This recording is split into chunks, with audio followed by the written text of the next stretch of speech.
सौरभ त्रिपाठी, आप देख रहे हैं India news Himachal Pradesh. Social media के दौर में अब साइबर ठगों के हौसले बढ़ते जा रहे हैं और मामले बड़े तेजी से सामने आ रहे हैं। आए दिन कोई न कोई नया व्यक्ति शिकार हो रहा है साइबर ठगी का। ऑनलाइन ठगी की घटनाएं अब हिमाचल में तेजी से बढ़ने लगे हैं।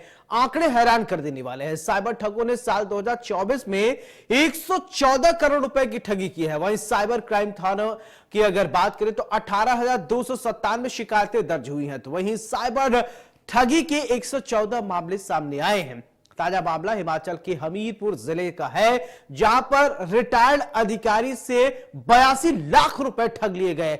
शातिर ठगों ने स्टॉक मार्केट में निवेश करने और आईपीओ में पैसा लगाकर 1200 गुना रिटर्न देने का झांसा देकर एक लिंक के जरिए बैंक अकाउंट से 82 लाख रुपए उड़ा लिए। बढ़ते साइबर ठगों के और ठगी के मामले से निपटने के लिए सरकार को क्या कदम उठाना चाहिए, कैसे इन शातिरों के खिलाफ कार्रवाई करनी है और साइबर ठगी का शिकार होने से कैसे लोगों को बचाना चाहिए, हिमाचल की बात में आज इसी मुद्दे पर हम विस्तार से चर्चा करेंगे। हमारे साथ मेहमान जुड़ेंगे तो हम परिचय कराएंगे। और सवाल यह उठता है कि साइबर ठगी की अगर बात करें, जैसे लोग हाईटेक होते जा रहे हैं, हाईटेक चीजें हो रही हैं, उसी तरीके से ठग भी अब हाईटेक हो रहे हैं।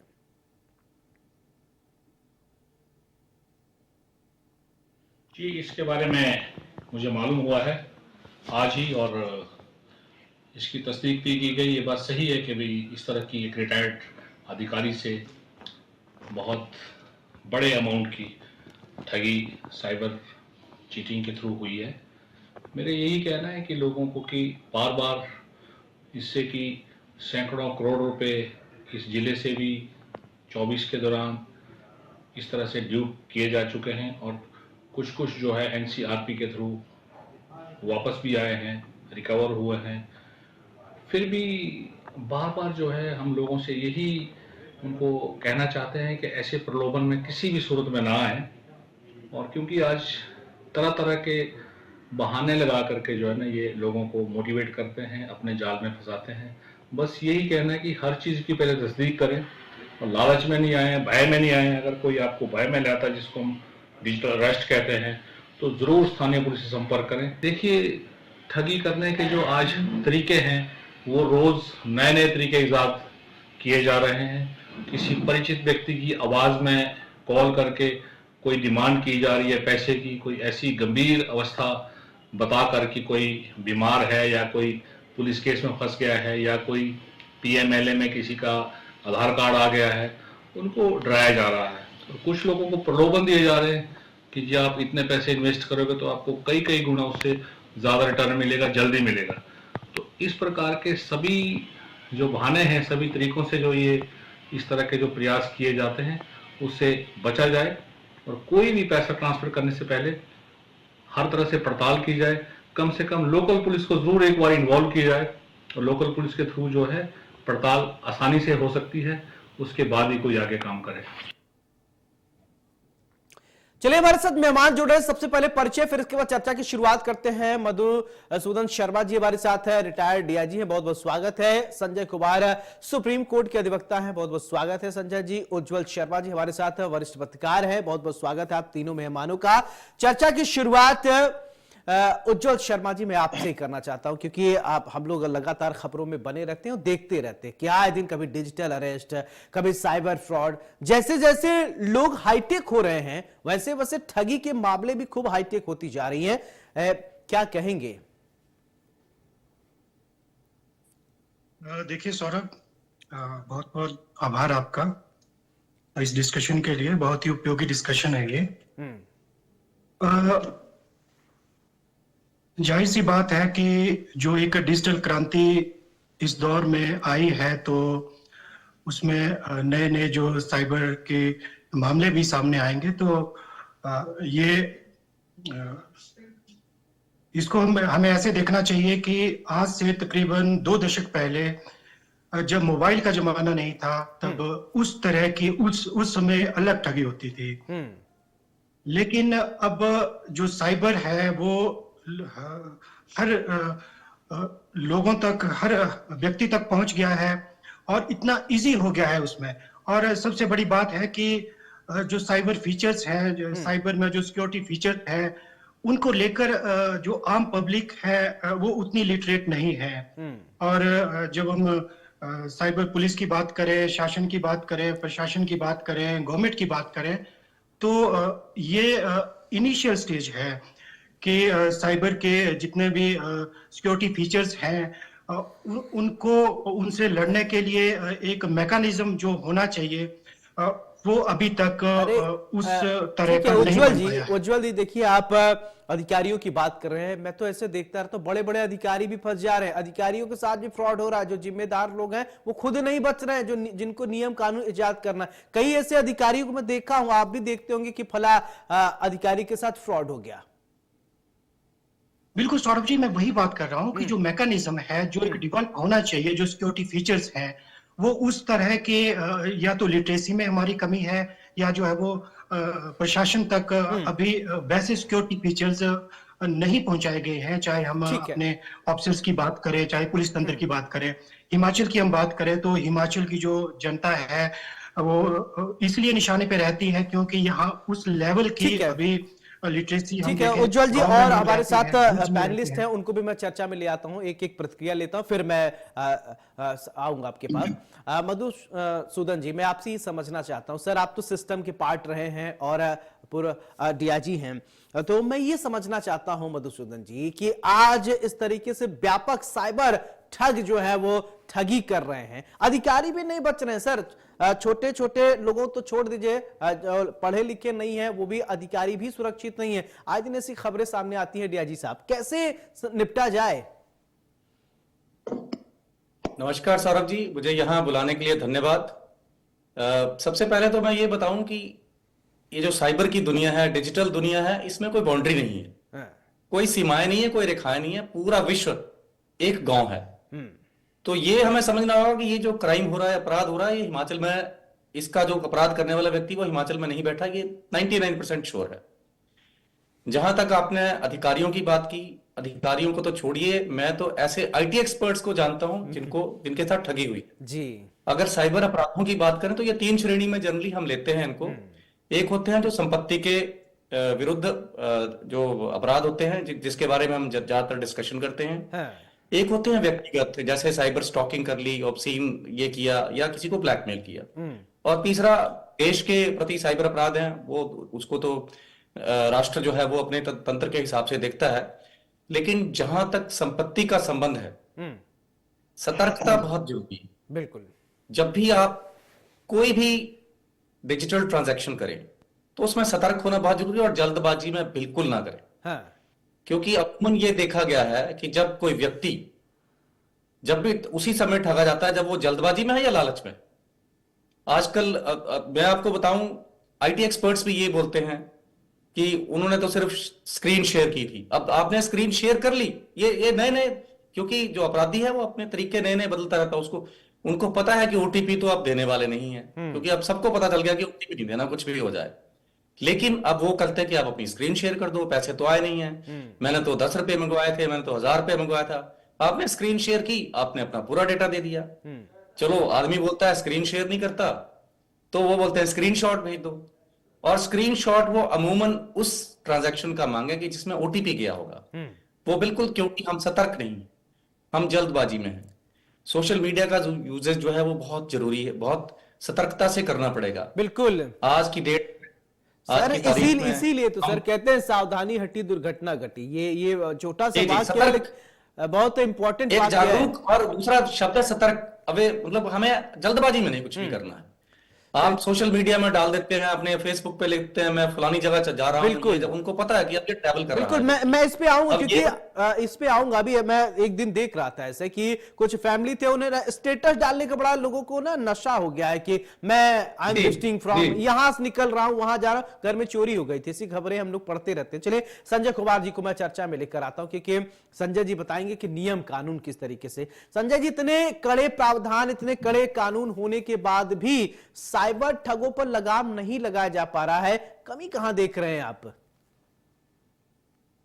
नमस्कार Saurabh ji, thank you for giving me opportunity in this discussion. It is really beautiful panel and मैं सबको जितने भी पैनलिस्ट हैं सबको नमस्कार करता हूँ जी। सबसे पहले मैं इस चीज पे आऊं तो आपको मैं एक चीज इसमें इन शॉर्ट बताना चाहता हूँ। डीआईजी साहब ने मोटा मोटी थोड़ी सी एक डेफिनेशन दे दी कि किस तरह के क्राइम जो है साइबर में हो रहे हैं। इसमें दैट इज ऑल, इसमें जो इन्होंने कहा कि संपत्ति से रिलेटेड, दूसरी चीजों से रिलेटेड, और इनफैक्ट कंट्री के जो सुरक्षा को लेकर जो भी है वो अपने अपने इसमें है।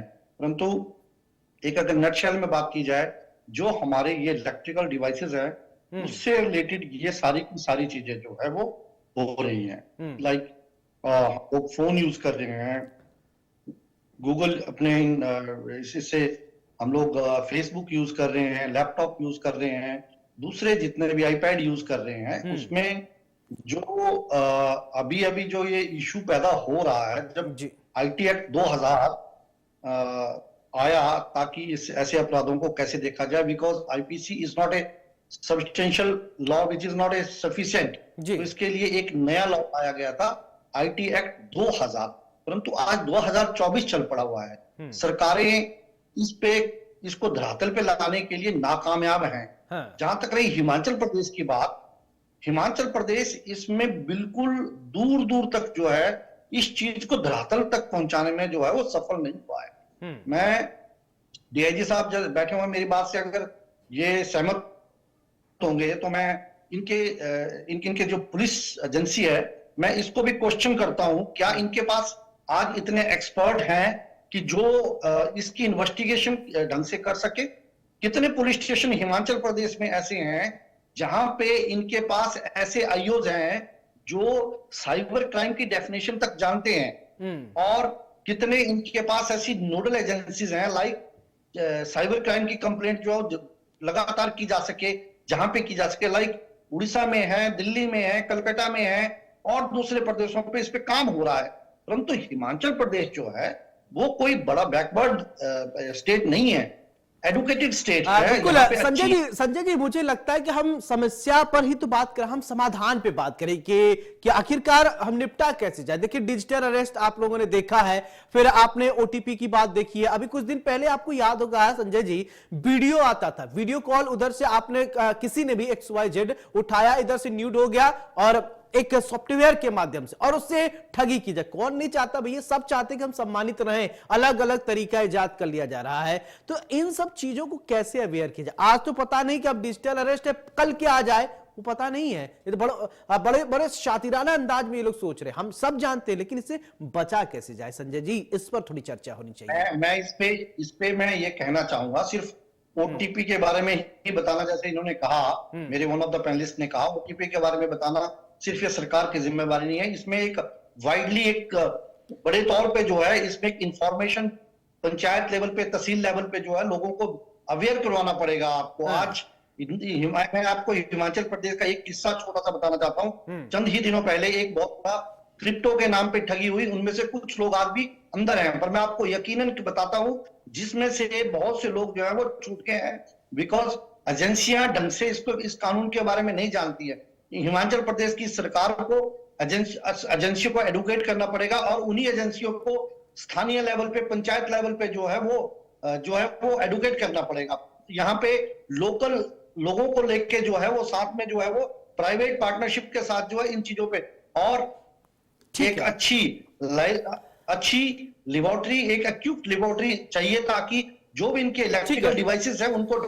ठीक है उज्जवल जी, मेरा सवाल आपसे, ठीक है संजय जी, उज्जवल जी मेरा सवाल आपसे, देखिए हमारे देश में नियम कानून की कोई कमी नहीं है, इतनी मोटी मोटी किताबें हैं, ऐसे ऐसे नियम कानून है, लेकिन मानने वाला भी होना चाहिए। अब ऐसा नहीं कि हम सभी नहीं जानते, अवेयर हैं कि कानून है। तो अब सवाल ये उठता है कि इन चीजों से बचा कैसे जाए? कभी घर की सीधी साधी महिलाएं भी इसकी शिकार हो जा रही, बहुत ऐसी महिलाएं हैं जो सिर्फ फोन चलाना जानती हैं, लेकिन फ्रॉड इतने तेज हैं कि वो छोड़ते नहीं है। अभी तो सिर्फ बात ओटीपी तक तो थी, लोग समझ जाते थे, लेकिन अब डिजिटल अरेस्ट हो रहा है, ऐसी ऐसी चीजें आ रही है, लोग भ्रमित हो जाए, समझ ही नहीं पाते कि नहीं मैं ठगी का शिकार हो, कैसे उससे बचा जाए?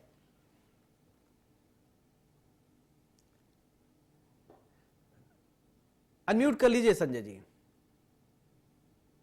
उज्जवल जी नहीं उज्जवल जी अनम्यूट करके बोलिए प्लीज।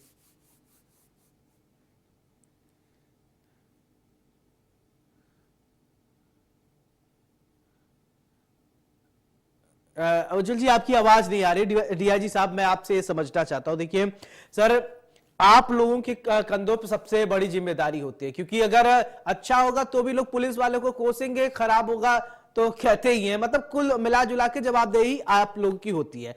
तो अगर साइबर फ्रॉड जैसी मामले आते हैं तो पुलिस किस तरीके से रिएक्ट करती है? पहले तो इतना हमारे पास क्या वास्तव में इतने टेक्निकल साउंड हो गए हैं, हम इतने टेक्निकल मजबूत हो गए कि आजकल के जो साइबर ठग हैं उनसे फाइट करने के लिए हमारे पास इक्विपमेंट है कि वही हम घिसा पिटा ही इक्विपमेंट एक चल रहे हैं। सौरभ जी, देखिए, आज का जो जमाना है वो आर्टिफिशियल इंटेलिजेंस का है, और जो अपराधी है वो अपने आप को अपग्रेड करता रहता है। एक बार अपराध करेगा, 2 बार करेगा, उसको पता लगता है कि पुलिस को पता चल गया इसको कैसे क्रैक करना, वो नया तरीका इजाद करेगा। तो लेबोरेटरीज जो है वो बन रही हैं। एक आई क्रैक नाम से एक लैब जो है वो हिमाचल में आ रही है। हम अपने जो हमारे हिमाचल पुलिस के जो जवान हैं, जो अधिकारी हैं, वो इसके ऊपर लगातार प्रयासरत हैं। लेकिन मैं ये मानता हूं कि प्रयास अभी उतने नहीं हुए हैं, या उतनी एजुकेशन या उतनी उनके पास एक्सपर्टीज नहीं है जितनी चाहिए। लेकिन ये तो समय के साथ साथ चलता रहेगा, और हमें अपनी स्किल्स को, अपनी जो प्रशिक्षण है उसको अपग्रेड करते रहना पड़ेगा। ये बहुत जल्दी चेंज होगा। लेकिन मैं फिर वही बात दोहराऊंगा कि सतर्क रहें। जब भी कोई फाइनेंशियल ट्रांजैक्शन करनी है तो बिल्कुल सतर्कता से करें। वेबसाइट जरूर चेक करें, उसके ऊपर HTTPS जरूर लिखा हो। स्क्रीन शेयर ना करें, स्क्रीन शॉट भी ना भेजें, OTP तो भेजना ही नहीं है, और किसी भी अननोन नंबर से वीडियो कॉल एक्सेप्ट ना करें। कोई फायदा नहीं है वीडियो कॉल एक्सेप्ट करने का। जी बिल्कुल। उज्जवल जी, सुन रहे हैं आप मुझे? उज्जवल जी, आप तक आवाज पहुंच रही मेरी? चलिए ठीक है, उज्जवल जी हमारे साथ अभी आवाज नहीं पहुंच रही है। संजय जी, मैं आपसे ये समझना चाहता हूं कि लॉ क्या कहता है, कि जो हमारे कानून है, कानून में क्या क्या प्रावधान है साइबर ठगी को लेकर? अगर कोई मामला आता है तो किस धारा के तहत मामला दर्ज हो जाता है और क्या सजा का प्रावधान है? दर्शकों को यह भी बताओ और वो साइबर ठग भी समझ लें, बहुत कड़े प्रावधान है। देखिए, जहां तक IT एक्ट की बात है 2000 में, मैंने पहले भी कहा कि जैसे सब्सटेंशियल जो कानून है, लाइक इंडियन पेनल कोड, जब वो इसके लिए सफिशिएंट नहीं था तो IT एक्ट को अपने आप में इसमें इजाद किया गया 2000 में, और उसमें टाइम टू टाइम अमेंडमेंट भी हो रही है। परंतु अगर और डिफरेंट सेक्शन में डिफरेंट सजा है। मैं इसमें ये एक बात कहना चाहता हूं, क्योंकि एक वारंट एक्ट है जिसमें जो है वो 3 साल की सजा कम से कम है, और उसमें जो है आपको पेक्युनरी पनिशमेंट, जिसमें आपको सजा, जिसमें आपको हर्जाना भी देना पड़ सकता है। और यहां तक कि जैसे DIG साहब ने बात कही कि इसमें जो डाटा अभी तक जो डाटा है, डाटा को चुराने के लिए आपको, अगर जो क्रिमिनल है अगर वो US में भी बैठा हुआ है तो भी वो उस आपके डाटा को चुरा सकता है। फॉर एग्जांपल, PGI इतना बड़ा इंस्टीट्यूशन हिमाचल में है, एम्स की एक ब्रांच हिमाचल प्रदेश में है और दूसरे इंस्टीट्यूशन की ब्रांचें हैं। अभी तक उस लेवल पे अगर क्रिमिनल पहुंचेगा तो उनका डाटा हैक हो सकता है, और वो सारे के सारे चीजें जो है सर्वर डाउन कर सकता है, और सारा सिस्टम जो है वो बिठाया जा सकता है, क्योंकि डेवलपमेंट दिनों दिन ज्यादा हो रही है। और इसमें सबसे बड़ी बात, हमारे पास IT एक्ट है, परंतु उसको समझने के लिए we need to understand one thing, Saurabh ji, क्या उसका क्रियान्वयन जो है वो सही आदमियों द्वारा किया जा रहा है? क्या हिमाचल सरकार, में दोबारा बोल रहा हूं, कैसी कोई ऐसी नोडल एजेंसीज हैं दिल्ली की तरह? आज आपको मैं बताता हूं, दिल्ली में जो है वो ऐसे लोगों को लिया जा रहा है जो उन बच्चों को सब इंस्पेक्टर या इंस्पेक्टर लेवल पे भर्ती की जा रही है, जो IT एक्सपर्ट हैं, जिन्होंने IT में MTech कर रखी है। इन्होंने कहा, DIG साहब ने, कि हम लोग इनको ले रहे हैं, परंतु इसको त्वरित रिजल्ट पाने के लिए इसको थोड़ा स्पीड अप करना पड़ेगा। सारे सिस्टम को हिमाचल सरकार को इसमें एडुकेट करना पड़ेगा ना। मैं बार बार ये कह रहा हूं, आप कलकत्ता की एक लेडी ऑफिसर है जिसको 2023 में एक अच्छी एक्सपर्ट जो पे उन्होंने इस IT सिस्टम को, उनको बेस्ट कॉप का इसमें साइबर लॉ में जो है वो इनाम दिया गया 2000 का। परंतु मेरा कहना बाद में, मैं एक बस खत्म कर रहा हूं इस चीज को, अपनी बात को, कि हमारे पास लॉ है, we have sufficient law to deal with this issue, परंतु लोग जो है, एक जैसे अब नंबर 1930 है, साइबर 1930 है, क्या किसी आम जन को इसके बारे में पता है? क्या किस तरह की एडवर्टाइजमेंट इसमें की गई है? कहां वो कंप्लेंट फाइल कर सकता है? मैंने वही कहा, ईओडब्ल्यू को लेके इकोनॉमिक ऑफेंसेस बीइंग एक होता है, क्या उसकी कोई डायरेक्ट कंप्लेंट है? क्या आपके पास ऐसी कोई व्यवस्था है, एक पुलिस स्टेशन है जिसमें स्पेसिफिकली ठीक है, कोर्ट की जो ठीक है, ठीक है उज्जवल जी, ठीक है सर, आपकी बात आई। उज्जवल जी, मेरा सवाल आपसे, चलिए सर, ये आपका फाइनल कमेंट होगा, जो साइबर ठगी के मामले बढ़ रहे हैं उसको, उस पर कैसे लगाम लगाया जाए, सरकार की तरफ से क्या कुछ किया जा रहा है, कैसे लोगों को जागरूक किया जा रहा है, अवेयर किया जा रहा है, इसको, इस पर भी फाइनल कमेंट पे अपनी बात रखिए उज्जवल जी।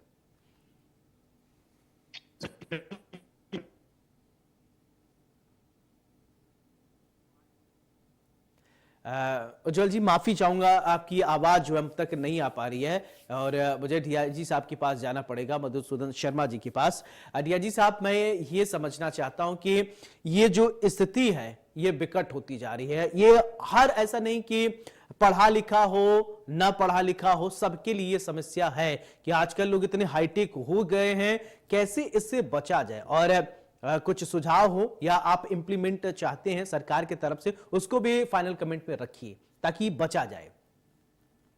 संजय जी, जैसे मैंने कहा कि आपको सतर्क रहना पड़ेगा, और अगर ठगी हो जाती है तो 1930 पे एकदम आप कंप्लेंट करें, उसके ऊपर कार्रवाई होती है। दूसरा, मेरा हिमाचल सरकार को यह सुझाव है कि जब तक आईटी एक्सपर्ट्स वो पुलिस में रिक्रूट नहीं कर लेते हैं, तब तक हमारे पास एक प्रोविजन होता है कि हम एक्सपर्ट्स जो हैं, जो आईटी के एक्सपर्ट्स हैं, जो इस तरह के सिविल में या पुलिस के बाहर जो या तो वो विभाग हैं या कुछ कंसल्टेंट्स को हायर किया जा सकता है, उनको रखा जा सकता है थोड़े समय के लिए, ताकि वो इस तरह के अपराधों को सॉल्व करने बिल्कुल में हमारी मदद कर सकें। चलिए, बहुत बहुत शुक्रिया मधुसूदन शर्मा जी, संजय जी आपका बहुत बहुत शुक्रिया, उज्जवल शर्मा जी आपका भी बहुत बहुत शुक्रिया। अब सवाल यही, हमने पैनल में बात किया, देखिए साइबर ठगी का ये ना जो रोग है वो हर रोज कैंसर की तरह ये रोग है, स्मार्ट जनरेशन के स्मार्ट थॉट जो है। अब सवाल ये भी उठता है बचा कैसे जाए। देखिए, सावधानी हटी दुर्घटना घटी, हमारे पैनलिस्ट ने बताया। अगर आपको लगता है कि आप साइबर ठगी के शिकार हो रहे तो पहले सावधान है, ओटीपी किसी के साथ नहीं शेयर करना है, स्क्रीन किसी के साथ शेयर नहीं करना। अगर किसी अनजान व्यक्ति, कोई महिला बनकर अगर आपको वीडियो कॉल करता है तो बिल्कुल भी वीडियो कॉल आपको नहीं उठाने हैं। ये सब बातें, छोटी छोटी बातें गांठ बांध कर रख लीजिए, नहीं तो आप और आपके परिवार ठगी के शिकार हो जाएंगे। इसलिए अपना और अपने परिवार का बहुत ख्याल रखें, सावधान रहें, सुरक्षित रहें। नमस्कार।